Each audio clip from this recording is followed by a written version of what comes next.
Mikael Ymer issued an update a week into his 18-month suspension after being accused of missing 3 anti-doping tests in the space of a year. Mikael Ymer has released a fresh statement after being banned for 18 months for missing 3 anti-doping tests in a year.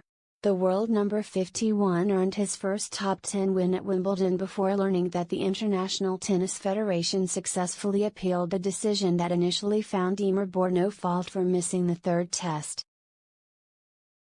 And the Swede has questioned whether his career has to be a casualty to fix the system.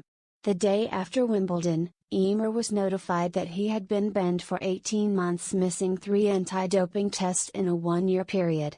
It came after the ITF appealed to the Court of Arbitration for Sport over a decision made in June 2022, when Ymer successfully originally fought the same charge at a hearing and was cleared by an independent tribunal of 3 arbitrators.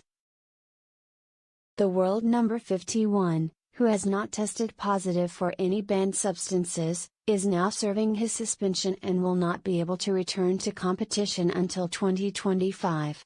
And a week after announcing the news of his ban, Ymer has issued a lengthy statement explaining how the 3rd missed test happened and claiming that he had been treated unfairly.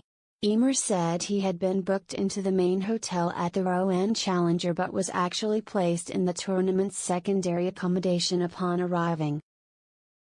His agent, who was responsible for logging his whereabouts in a system for random World Anti-Doping Agency tests, was not informed of the move and didn't change his location on the system.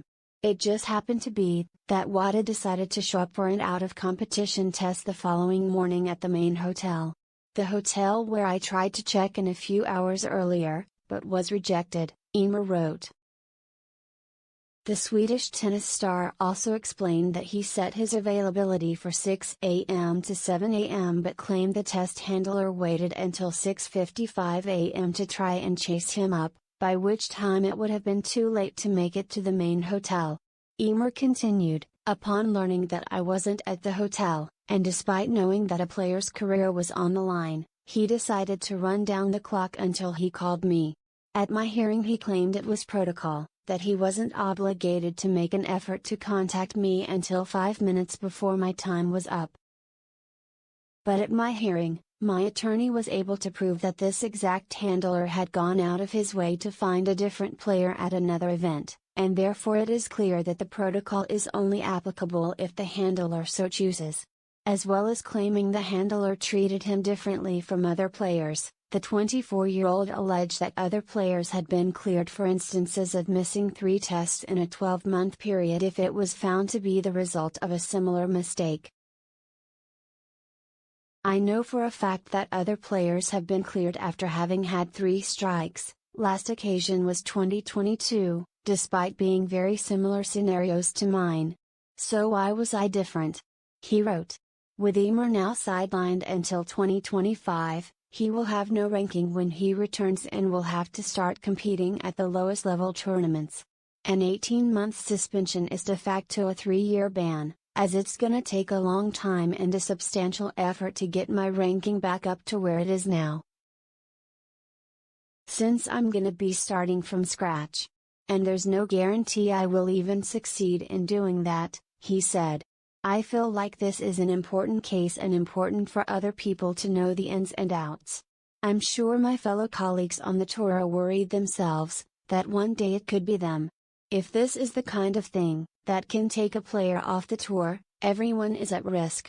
And if this happened to one of my colleagues, I would feel so bad on his or her behalf. Are we comfortable affecting young people's livelihood like this? Am I a casualty needed for the system to work?